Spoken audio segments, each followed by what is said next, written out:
Ang ating video ay patungkol sa lalaking gustong maging Supreme Star Ruler, kaya kung bago ka pa lang sa channel na ito ay i-click mo na ang like button at subscribe button sa ibaba at wag mo na ring kalimutang pindutin ang notification bell para laging updated kapag may mga bago tayong video.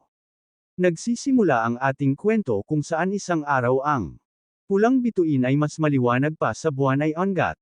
Mula sa galaxy ang araw at buwan kung saan ito ang kumukontrol sa gabi at araw ay masisira dahil sa magulong papamalakad ay maglalaho ito at may ipapangak para baliktarin ang agos ng mundo at pamumunuan ng mundo.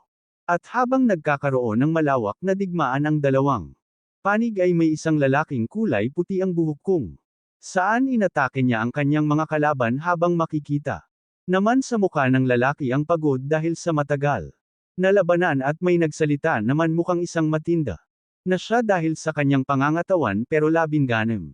Na taon pa lang siya nasaksihan ko na ang iba't ibang uri ng labanan, ngunit siya ay napakalakas talaga at ang lalaking may puting buhok naman ay patuloy lang sa pakikipaglaban at ang mga pag-atake nito ay wala tayong makikitang kapintasan at mukhang hindi niya pinapakita na mamamatay siya sa labanang ito kahit na makikita natin ang determinasyon sa kanyang mga mata ay siya pagod na sabi naman ng bata, hindi ka papagod kahit na sa anong anggulo mo paman ako tignan ay isa akong tao na mayroon ng pakikiramay Kahit ako ay may mga nakalaban ako sa harapan ko pero tinutulungan ko pa rin ang mga kasamahan ko, bakit naman?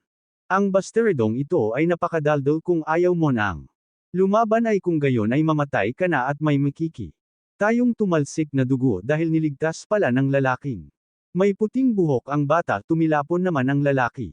Di ba mas nakikiramay pa ako kahit na ganito ang itsura? Kung nagulat naman ang lalaki dahil naglalakad ang bata nang dire-diretso sa mga naglalabanan, tinanong naman ng may puting buhok kung sino siya at bakit siya nito.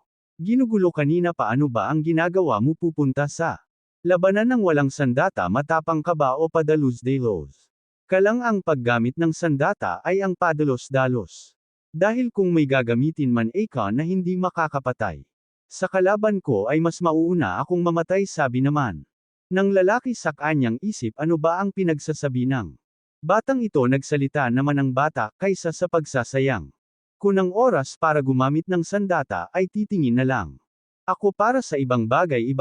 Ano ang ibig mong sabihin? Tanong ng lalaki. Sabi naman ng bata, ang tanging paraan para manalo tayo. May napansin naman ang lalaki at sabi nito sa bata, may nahanap ka na ba sa magulong lugar na ito at may papasugod sa kanya para atakihin siya? Sabati bago pa man ito makaatake ay naunahan na siya ng lalaking may puting buhok kung saan tumama ang sibat nito sa ulo ng lalaki at inalis niya ito.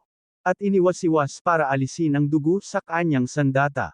Tumigil naman ang bata sa paglalakad at sabi nito, mananalo tayo kung otres tayo. Nagtataka naman ang lalaking puti ang buhok sa sinabi ng bata. Sabi naman ng lalaki sa bata, natalo na tayo. Nakakamangha ka talaga.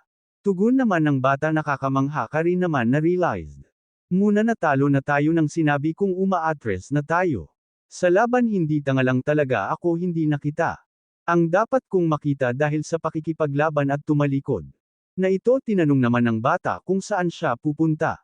Sabi naman ng lalaki, sa mga kasamahan ko, at ngayon naalam ako na ang tanging paraan para manalo ay umatras. Ay sasabihin ko agad ito sa general. Seryoso naman ang mukha ng bata at sabi nito, mas mabuting hindi ka na lang bumalik dahil ang mga nakakataas na tulad ng general ay hindi maniniwala sa'yo na isang aliping sundalo na katulad natin. Nakangiting tugon naman ng lalaki, wala akong pakialam, ginagawa ko lang ang dapat kung gawin at umalis na ito para pumunta sa kanila kampo para sabihan ng kanyang mga kasamahan. Sabi naman ng bata tanga habang nakatitig naman ang bata sa bituin na kulay pula ay napunta naman tayo sa general na nagtataka sa pinagsasabi ng kanyang sundalo. Ano, umaatres ang ating kailangan ay nasa harapan na natin tapos sasabihin mong umatras tayo? At sabi naman ng lalaki, oo, tama, sabi ng general, kung gayon pakikinggan ko ang rason mo. Ang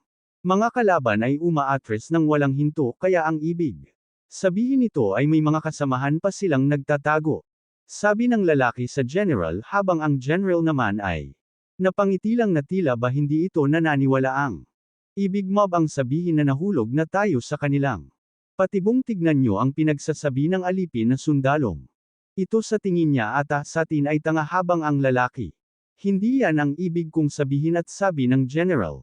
Kung hindi ka babalik sa posisyon mo sa labanan ay pupugutan kita ng ulo sa pagsuway ng utos. Wala naman nagawa ang lalaki dahil totoo ang sinabi ng bata na hindi maniniwala sa kanya ang general at tumingin ito sa mga bituin. Napakaliwanag ngayong gabi mayroon akong nakikitang mga bituin, ngunit sino naman kaya makakita sa mga bituin na yan? At napatawa ito at kinuyam niya ang kanyang kamay habang nakatayo ito. Kung gayon, pupunta na ako. At tumakbo na nga ito para pumunta sa labanan, at sa lugar naman kung saan nagkaroon ng labanan ay makikita natin ang mga bangkay ng mga taong naglaban-laban, at may bigla ditong gumalaw at lumabas ang bata sa ilalim ng mga bangkay habang at umupo ito sa mga bangkay ng mga tao at nagsalita ito sa kanyang isip. Wala nang iba, ang pulang ulan lang ang makakasira sa kadiliman. Ano na ngayon ang gagawin ko? Tanong nito sa kanyang sarili. Makikita natin na sa may kabila ay may gumalaw at napansin naman ito ng bata at may lumitaw na isang pamilyar na kamay. Nagulat naman ang bata